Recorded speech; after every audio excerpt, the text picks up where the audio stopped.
Welcome to the last breakfast. Please enjoy the video. You'll start by confirming you already control an administrator account. This is required to change admin rights. Once confirmed, open Settings, go to Accounts, then Family and Other Users, and click Add someone else to this PC. Make a local or Microsoft account now and set a strong password. This prevents lockouts. After creating the account, make sure the user exists in the list. Next, we'll elevate it to Administrator Privileges so you can safely switch primary admin duties. Now elevate the account you created. In Settings, select the user, choose Change Account Type, and pick Administrator for a quick method.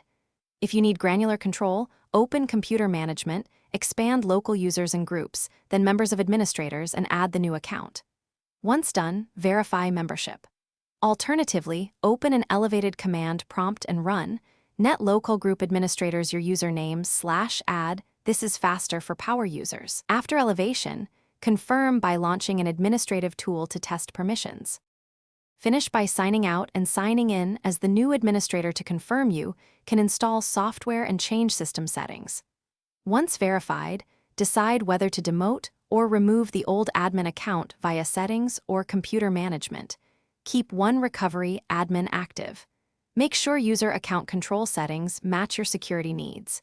If you cannot elevate or you're locked out, restart into safe mode or use the recovery environment to enable the built-in administrator account temporarily. Then repeat the elevation.